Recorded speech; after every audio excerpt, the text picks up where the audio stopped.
Auzubillahiminash-shaytanir-rajim. Bismillahir-rahmanir-rahim. This is Ghazala Amin with your lecture number 7. And in project management, some of the fundamental concepts that are still going on and moving on to the project organization and integration. A little brief summary of what we talked about in the last lecture.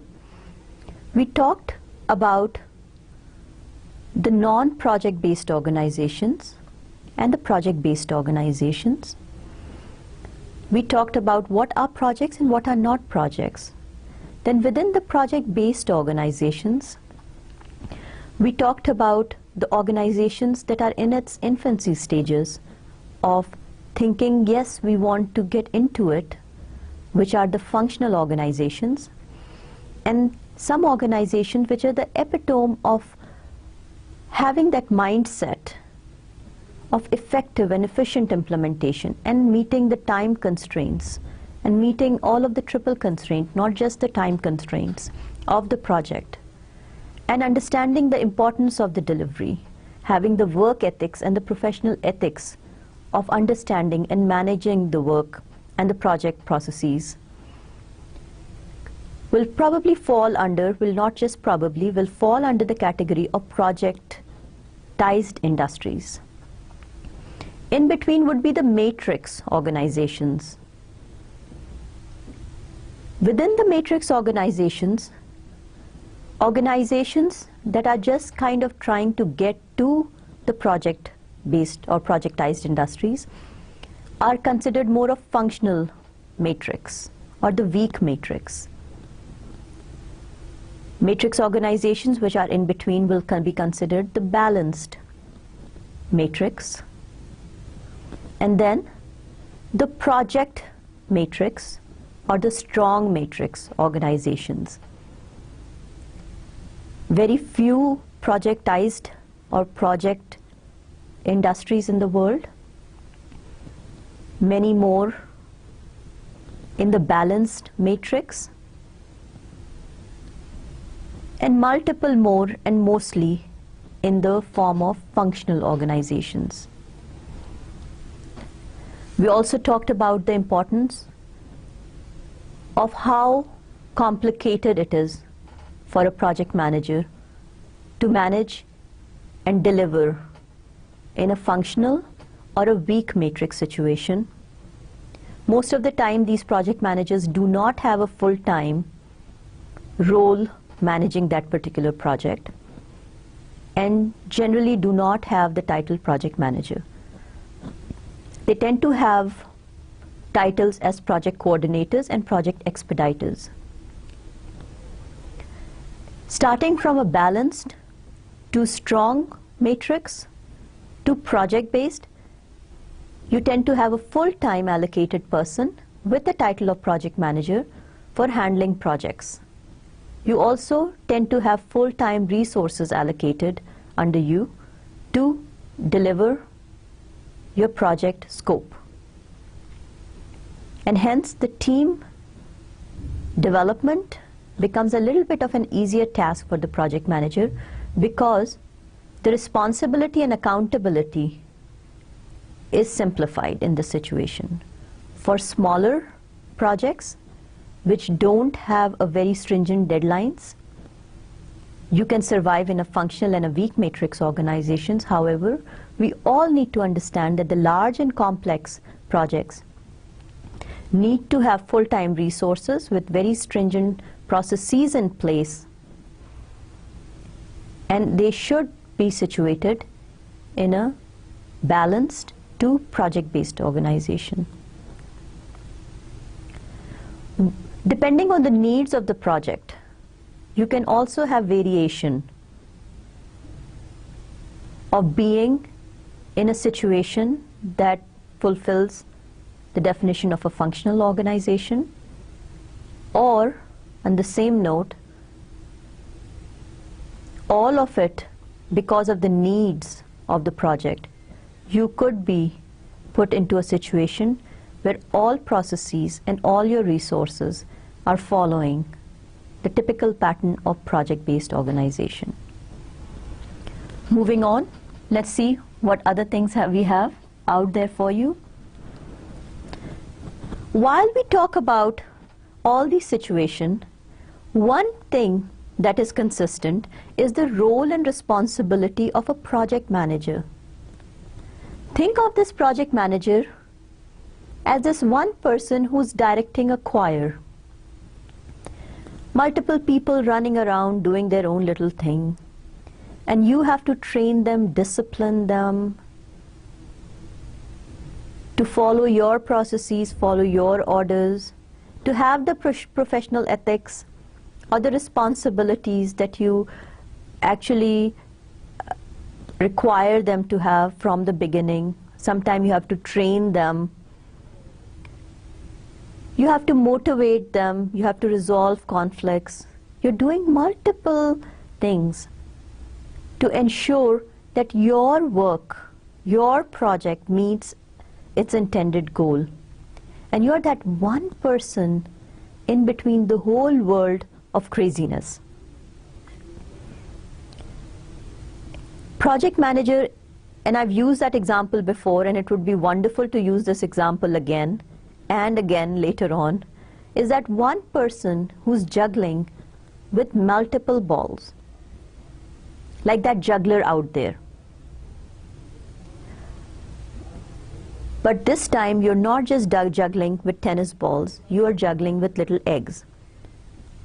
And you cannot allow any of those eggs to fall on the ground, because any time that one egg falls on the floor, there's a mess that gets created.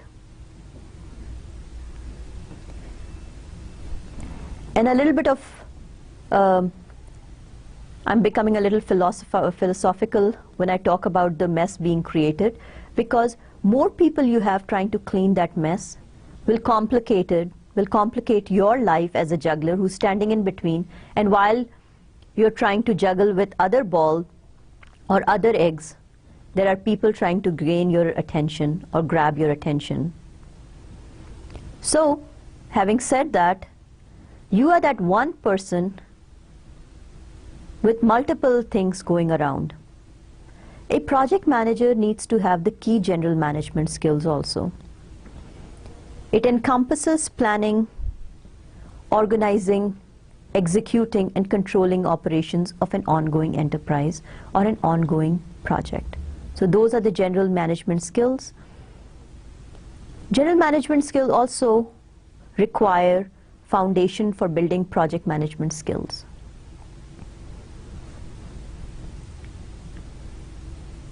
So anyone who is accustomed to the general management skills should have the groundwork already done for himself or herself into becoming a successful project manager.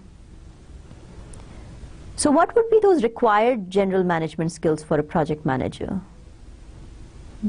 Some on top of our head or some top of our mind would be leading, communicating, negotiating, problem solving, influencing the organization. And there are several more. What about motivation? What about networking? What about getting the right resources? Make sure that your priorities are understood by the organization, and that probably comes under influencing the organization, understanding the importance of it, and also at the end of it, when you have met the goals, getting the light laurels, not just for yourself, but for your team who contributed in its success. When you needed help, you had the right help provided at the right time. Communication, communication, and communication. You should have wonderful written communication skills. You should have wonderful verbal communication skills. You should have that tact of saying the right things at the right time, getting the right work done at the right time, doing the right things. So let's look at that little picture, and says the basic functions of general management equally apply to project management. And now in the middle of the bubble, You just not have a project manager, but you have all of the project resources. You have the planning, the organization, the motivation, and the directing, the control. So let's start off with planning. What are we aiming for and why? Organizing. What's involved and why? Motivation. What brings out the best in people? And directing. Who decides what and when? All of these are functions of project management.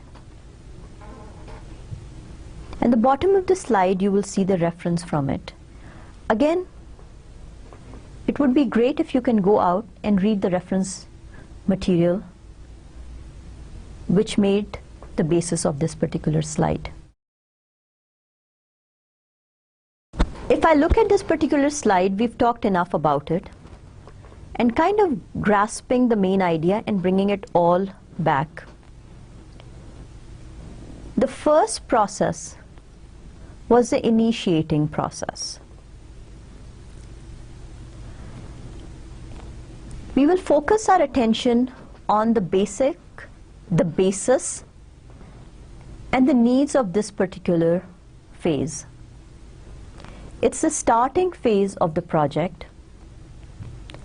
Looking at the bell curve, your project organization and you have minimal number of resources assigned to it, and you have to make the most and the best out of what you have to understand that is it beneficial for you as an individual, and you as an individual from a project organization, is it beneficial for you and your organization to continue to put your effort and work into it? What is the customer trying to achieve, and why is the customer trying to achieve those targets? So let's focus on the initiating processes of the first phase of the project life cycle. The definition of the initiation phase is the process of formally authorizing and recognizing that a new project exists, or that an existing project should continue on to its next phase. When we talk about the project initiation phase, a couple of things come to our head.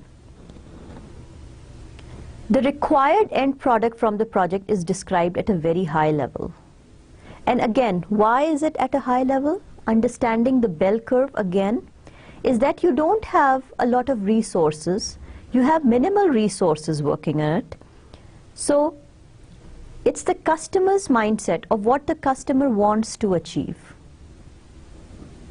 is only the objective that you have in your hand as a project manager right now. There has been no time spent to dig in. The customer may or may not have done their own little feasibility study to understand the benefit of this project. If they have, then you will have a little bit more information. The company makes a decision of whether to go ahead with the project. Now it is your own project organization, with its limited resources, with its minimal resources, making that decision of understanding, will it be beneficial for my company or my organization to put in the effort, and at the end of the day, will I make substantial profit off of this? Remember, money is not always the main target. There are situations when organizations tend to do a certain project for certain other needs that they're trying to achieve or meet, or if it is in compliance to the vision of meeting certain objectives in the next 5 or 10 years. And if it is confusing you guys, let's look at an example. The smaller software development company has this offer of doing a small project from a big marketing giant. Even though the profit margin is very slim, because you are just coming up, you would love to have their name represented on your portfolio as you as an organization having worked for that big name. You would love to take up that project. And in some situations, you know that you may not even make any profit on this scenario. But it would be getting your foot into the door, and there will be multiple other situations just by looking at your work with this retail giant would actually be coming your way. So whatever the reason is, if your project organization tends to believe that it is in compliance to the vision, or it's in compliance with their business objectives, they may or may not decide to take on this project, and all this decision is done in the initiation phase of the project. Within the initiation phase of the project, all or any historical data pertaining to type of project is also reviewed. So this data could be obtained from the customer itself, or this data can be obtained from your own project organization or your own general scavenger hunt. Or you have done similar projects before, and that makes your life a little bit easier because now you're making or building something similar. Within the project initiation phase, with your minimal resources, a wise investment will be to get some expert judgment of staff or SMEs, which are subject matter experts, need to be procured to understand the cost benefit, or to do an analysis of what is required and what will it take for successful completion of the project. All that work that gets done during the project initiation phase result in several things. One of the more important tangible documents out of this particular phase is a project charter. Another important activity is assignment of a project manager. Remember, from some of the last slides that we reviewed, within the project initiation phase, or prior to the project initiation phase, the marketing representatives or the marketing department goes out, sees an opportunity, creates a business opportunity document, and brings in this project. At this point in time, depending on the project organization and where you lie within the matrix situation or the functional or the project-based organization that we discussed last week,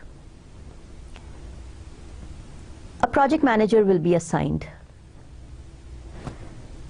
So you as a project manager will be assigned to this project during the initiation phases. At this point in time, another important activity will be going on. Is another process, is identification of stakeholders. And remember, stakeholders are many.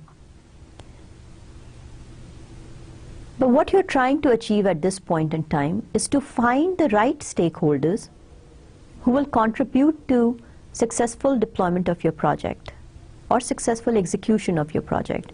And these will be the project sponsors who will support and review / approve the activities of the project. So it's not just identification of all stakeholders, but more importantly so, identification of sponsors who will give you the nudge in the right direction whenever it's needed. In the upward communication phase of the project also, these will be the sponsors that will be receiving the status reports. These will be the sponsors that will be looking and reviewing your project activities and approving it. These will be the sponsors who will also be part of your CCB board or the change control board. So they need to understand why the project was undertaken, the need for implementation at the right time and on schedule, and everything else that goes on with successful implementation of the project. So initiation phase will be the right phase to actually identify your project sponsors who will continue, hopefully, with the successful execution or throughout the life of the project life cycle.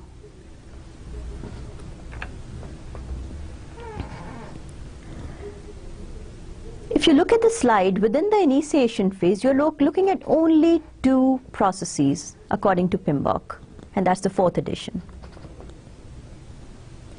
Development of a project charter and identification of stakeholders. Development of a project charter, that document that will have all on everything that you can grab hold of with minimal number of resources. And the more important aspect of identification of stakeholder activity or process is identification of your project sponsors. The project sponsors not just from the customer organization, but also from your own project organization who will support you when you have issues with resources, depending on if you fall, whatever category of organization you fall into.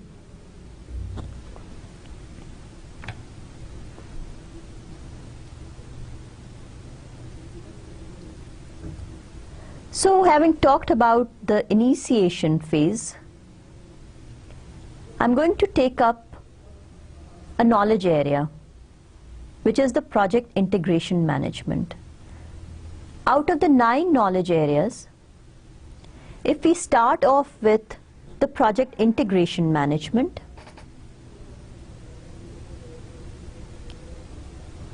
project integration management is probably the most important aspect or most important skill for a project manager. When I talked about the balls and I talked about the eggs, another example would be, these would be little pearls. And these pearls are all over the place, and these are the processes scattered and strewn across the project. You take the right pearls and you knit them together, and all of a sudden it becomes a pearl string. Or if these are the chains, these are all linked together. Or if these are the keys, these are all chained together or linked together to make a beautiful chain. The first knowledge area that we will be talking about in today's lecture will be the integration management, and one of the more important ones. Project integration management includes the processes which are needed to identify, define, combine, unify, and coordinate the various project management processes in the project process groups. For example, development of the charter, preliminary scope statement, and project plan. Directing and managing project execution, monitoring and controlling work, especially the project work, integrated change control, and project closure. So it's really the start and the end of it all. Integration is crucial for project completion, meeting stakeholders' expectations and need, making choices where to concentrate resources over time, dealing with issues, and coordinating project activities. Let's go back a little bit. If you look at integration management, and this will be the gray box. Development of a project charter is in the initiation phase. So any knowledge areas will be across different phases of the project. So the first process of project integration management starts off in the initiation phase, the top left corner of the box. Coming down in no particular order will be development of project management plan. From that point onwards, you move to the execution phase of the project, which is directing and managing project execution. Then under the monitoring and control, you will monitor and control project work and performing integrated change control. And then moving on, or last but not the least, will be your closure project or closing out of the project or the project phase. Again, from start to end, pulling it all together will be your knowledge area, which is project integration management, strewn across all the 5 phases of the project. So project management and the word project integration management. Within the project integration management, couple of things that are important would be ensuring coordination of project elements, involving making trade-offs among competing objectives and alternatives, and bringing the project together. So that pearl string that I talked about is bringing everything from the initiation phase to the closure phase and putting it all together so that for the customer it seems like a seamless piece of art from one phase to the last, from the first phase to the last phase. Project integration management. There are several processes according to PMBOK. We talked about the color-coded slides. So where are they? They're all over the place. In the initiation phase, you have the developing of the project charter. In the planning phase, you have the project plan development. Under the execution is directing and managing project execution. Control has 2 integration processes, monitoring and monitoring the control and controlling the work products, and then managing the integrated change control. And then closing would be the closing of the project phases. Every process, remember, has inputs, tools and techniques that are applied to get to the output. Some are core processes, some are facilitating processes. No matter what we use, we have to understand that every process, the 42 processes within the 9 knowledge areas, have multiple inputs, multiple outputs, and multiple tools and techniques that are applied to each one of them.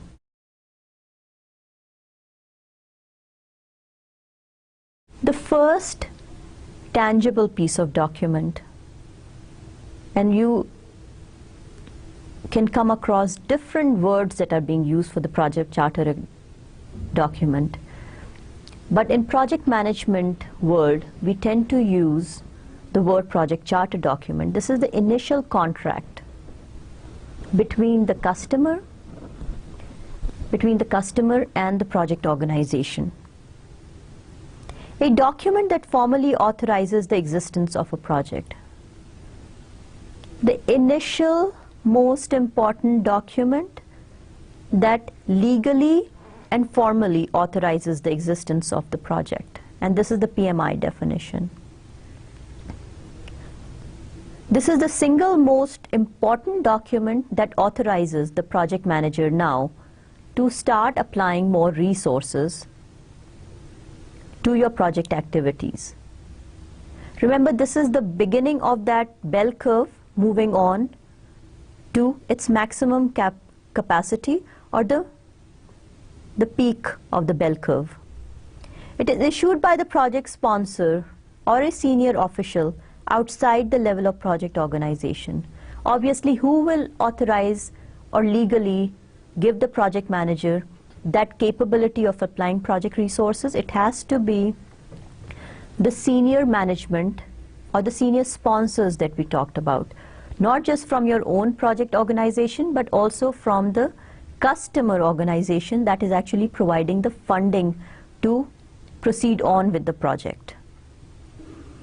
Your project charter should include, besides other things, the more important things, reasons for undertaking the project, project objectives and constraints, and identification of main stakeholders. Now, charter and identification of main stakeholders are also 2 separate processes. Again, which phase is it developed in? Obviously the initiation phase of the integration management. When we are looking at developing a project charter, there are certain mandatory sets of information that has to be provided. In every charter, these headings should be part of the document. Information contained in or referred to in other project documents, the project charter may span the following. It may have multiple more. If you do not have information for any of these particular headings, it is suggested that you use not applicable for this particular project, but do not delete it, because if you create a template that can be used on multiple projects, you need to have an area or you need to have a heading where that particular information will go on in future projects.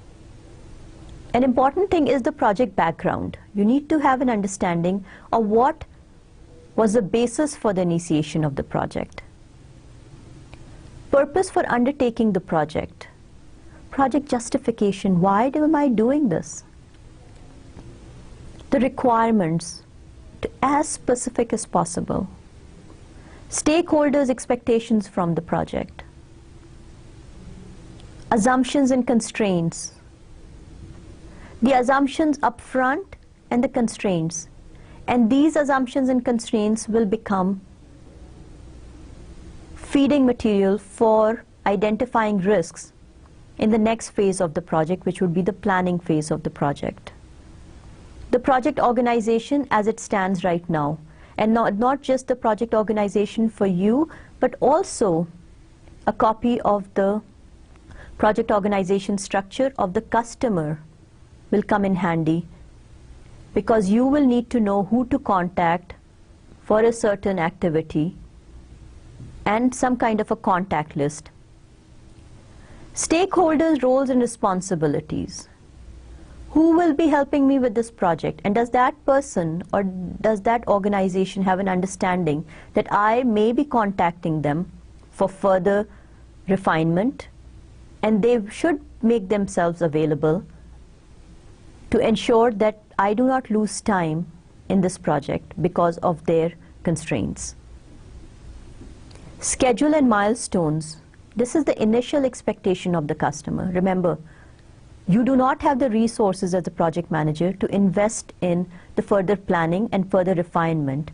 So this is based on the customer's understanding and a general understanding of what those milestones are all about.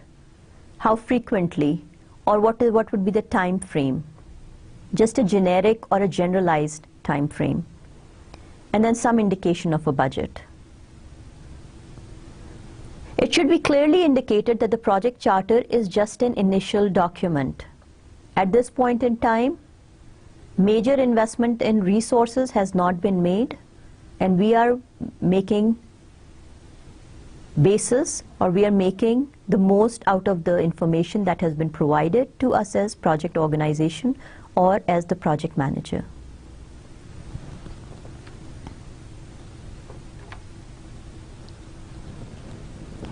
The next process that you see out there is the project plan development.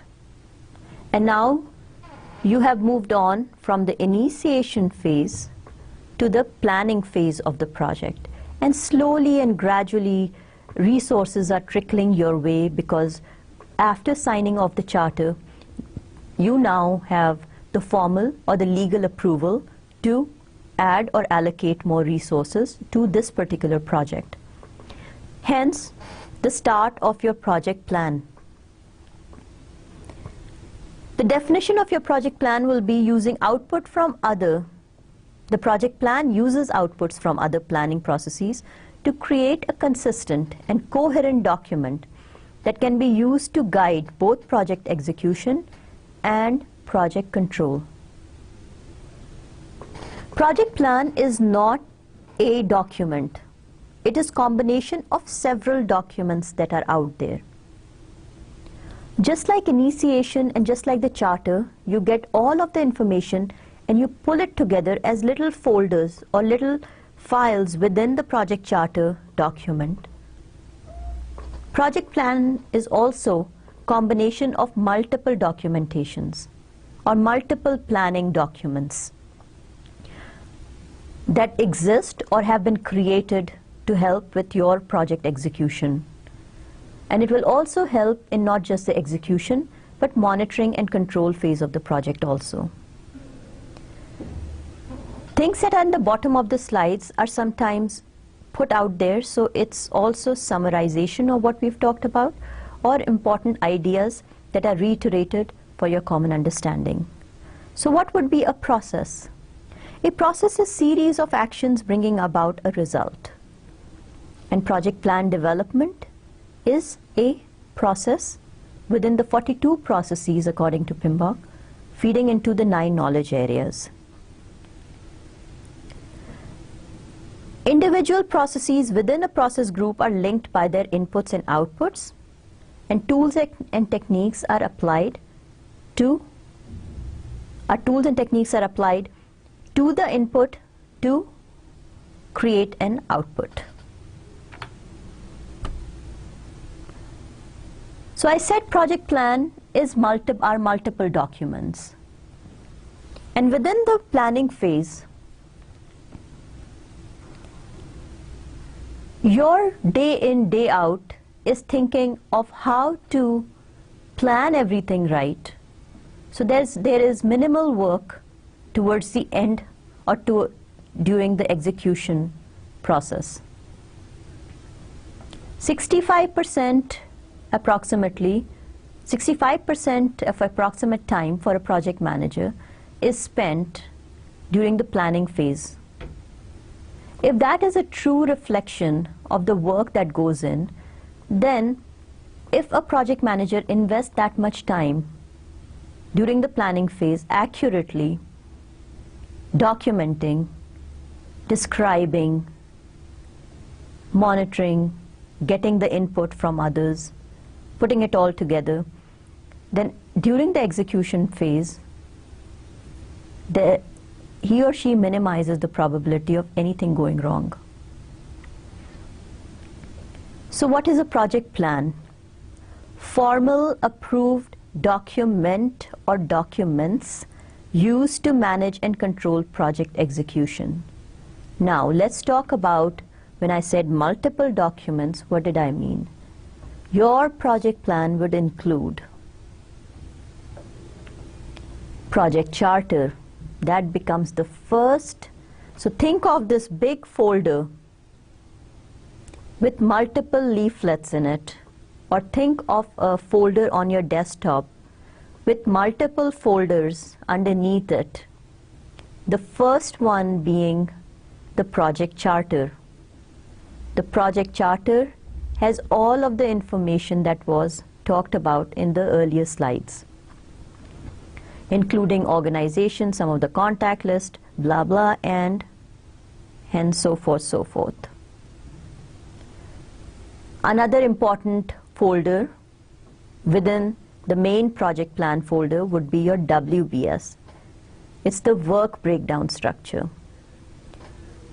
And the start of looking at your project and dividing your project into subtasks from A to Z based on your understanding at that point in time.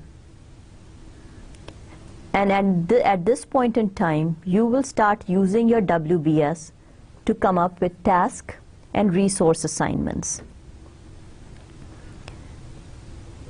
Another folder within your project plan folder would be your major milestones and baseline target delivery dates.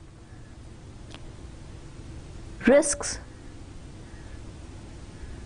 issues, change management plan, communication management plan, quality management plan,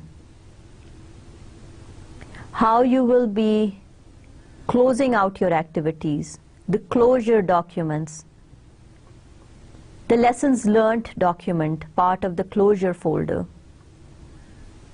Coming up, the technical documents, the how-to manual, the training and the skills development. What's the plan? What kind of skill sets are needed?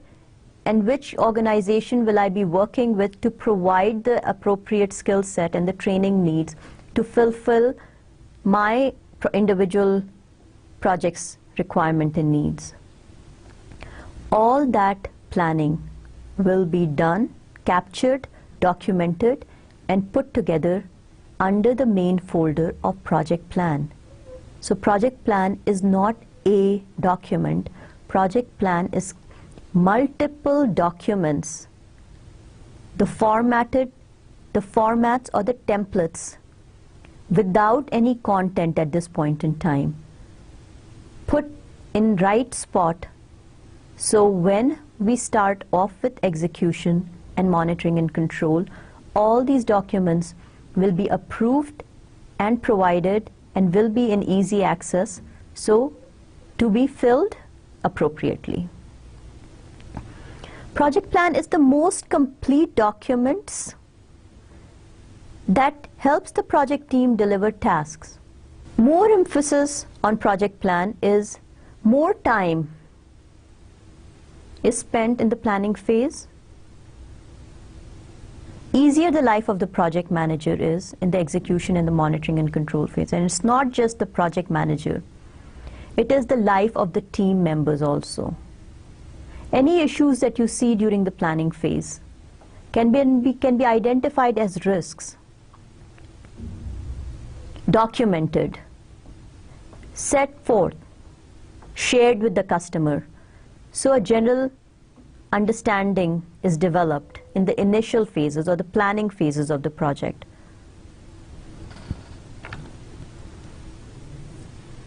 The next process, if you move on from the project planning phase, is under the execution, and which is the project plan, execution, and control.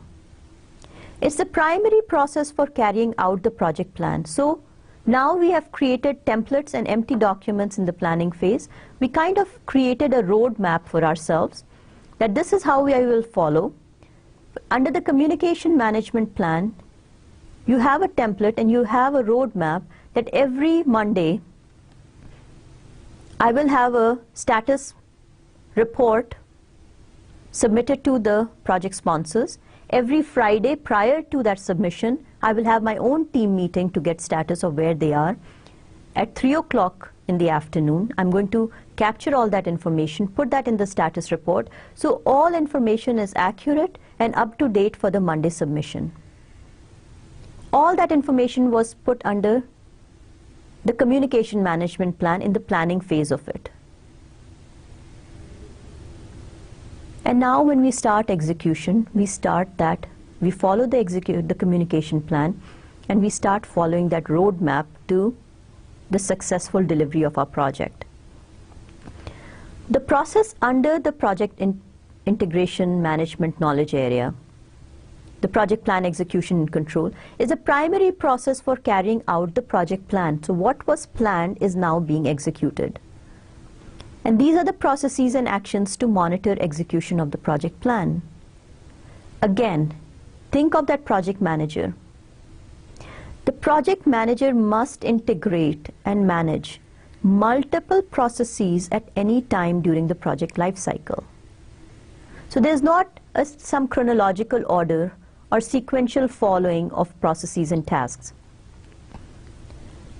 Hence, the same concept of a project manager juggling with multiple balls at the same time, but making sure the priorities of the project are very clearly identified. Under the integrated change control process, these are the influencing factors which create changes to ensure that changes are beneficial. So, we talked a little bit about the changes, and I'm going to talk maybe a bit more now. Is determining that a change has occurred, managing the actual change when and as they occur. In one of the earlier slides, we talked about change management and how it occurs throughout the project life cycle, from the initiation to the closure phase, the project manager continues to monitor changes to their project. There is no project, whether simple or complex, that does not come across changes. Things to remember and digest at this point in time: that changes are not always negative. Changes are beneficial. Oversight by the customer and your own team during the initial phases are now very apparent and can be made. Remember, the execution team can come up with the most beneficial changes to the project.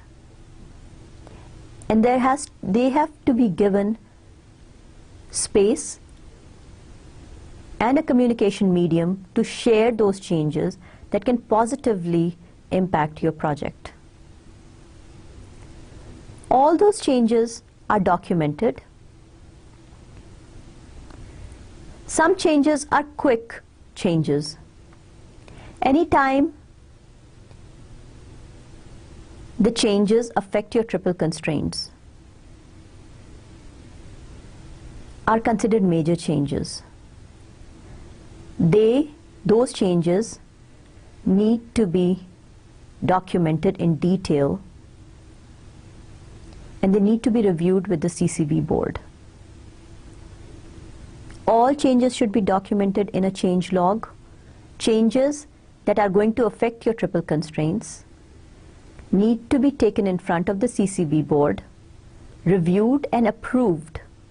No unapproved changes should be made part of your project. That is your responsibility as a project manager, to ensure that no spur of the moment changes, no last minute details should be added to your original or intended scope of the project without notifying the appropriate beneficiaries or the change control members.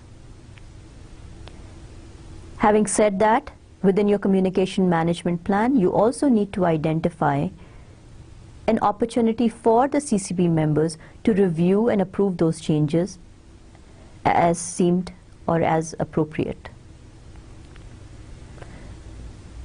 Usually, at the end of the sponsors meeting, there should be a 10 to 15 minute slot for review of all these changes, and it should be on a regular meeting notice. So again, for the integrated change control, these are influencing factors which create changes and ensure that changes are beneficial, determining that a change has occurred, and managing the actual changes when and as they occur.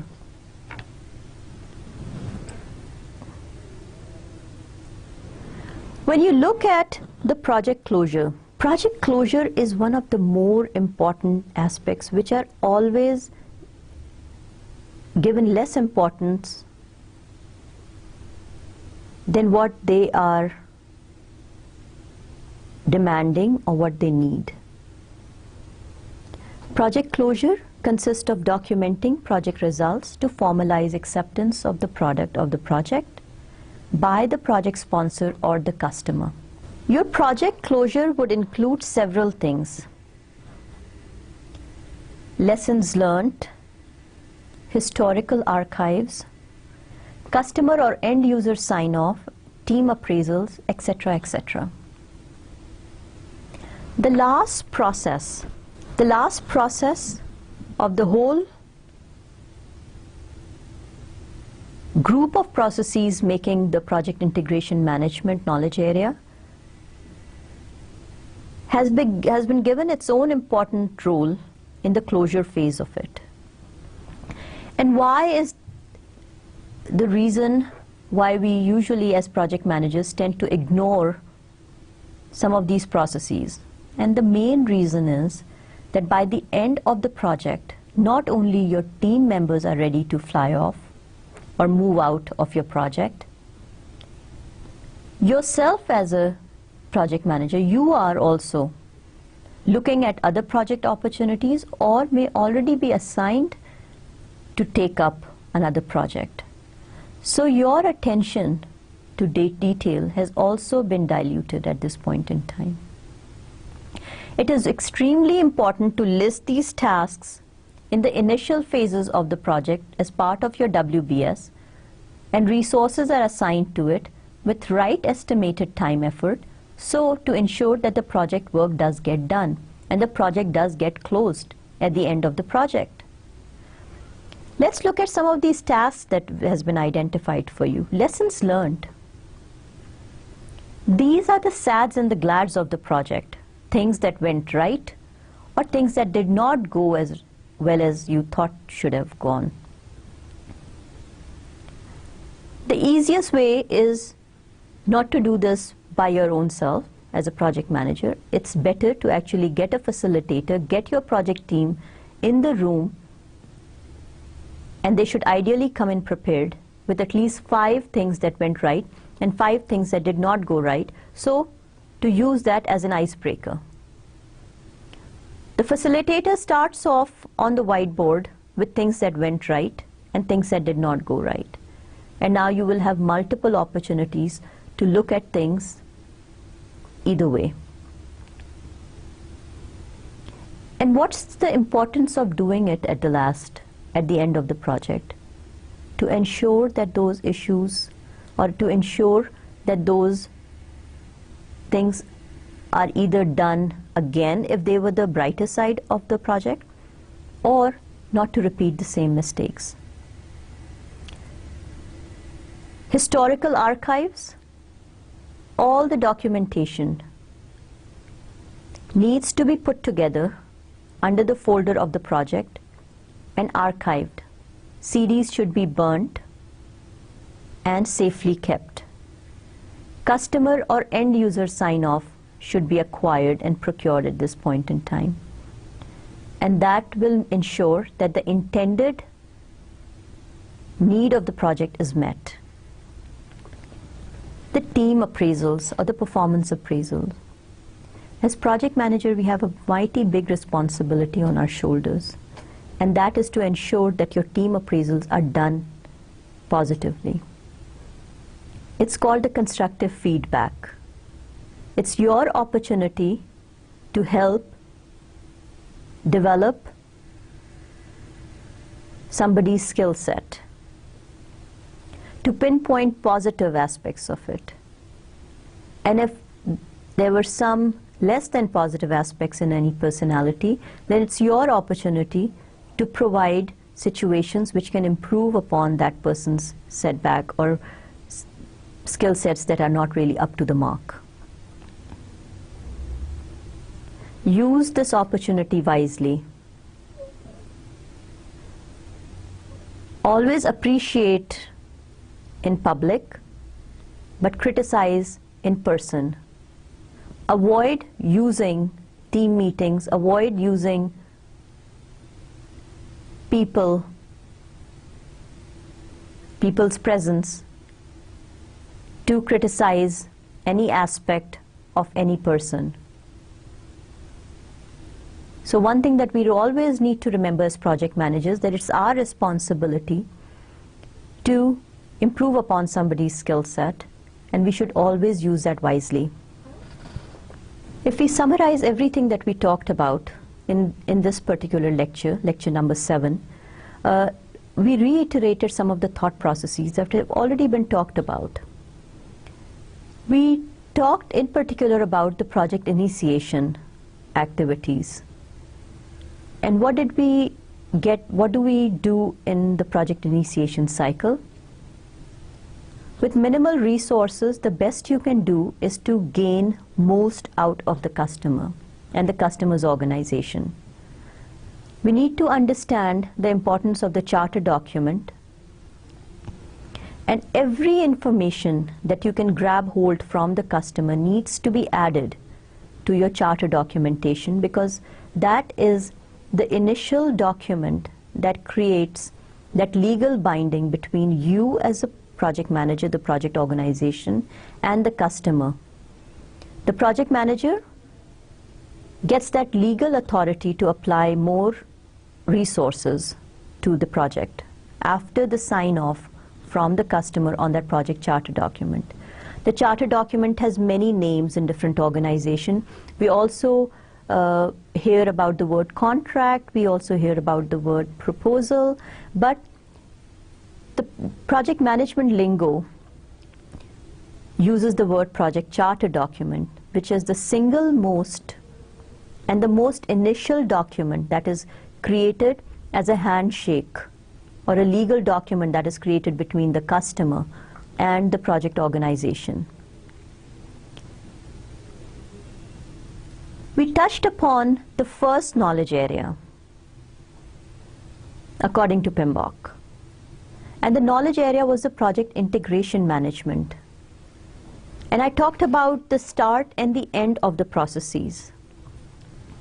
In the initiation phase, the first process obviously is creation of a charter document. Then we moved on to the planning, the project plan. And the most misunderstood word for project plan is creation of that work plan or the activities. Now we understand that listing of all the activities from taking the project to the start to the end is not a project plan. It is just a work breakdown structure. Project plan is the most complete and coherent document that helps us as project managers to, throughout the execution and monitoring and control of the project, including the closure phase. So project plan is are multiple documents that are created as part of the project planning phase. Then moving on to the processes under the execution and the control phase and the monitoring and control. The important aspect is that there's also a process out there for integrated change control. Whenever there is a change, it needs to be documented, and when you see an approved document or when you get an approved change, you go back to the drawing board, make sure that the planning is done for successful implementation of that change, go back to the execution, and then come to the closure phase. I continue to put in so much emphasis on the closure phase, and the reason is just the fact that none of us, and I think most of us, are guilty of spending less than the required time on this closure phase. But if we plan it all out well, and if we do it well, then the chances of our project becoming successful also increases multiple time. And we don't fall into the category of only 35% of the projects being successful. We do fall into the category of the 35% which are successful projects. Wishing you best of luck. Enjoy reading. Look at some of the relevant materials on the websites that are available for you to read. Look at all the reference material that has been provided. Review the presentations and the slides that have been created for your understanding, and get the most out of this lecture. Wishing you all the best, and I will see you next week with lecture number 8. Allah Hafiz and good luck to you.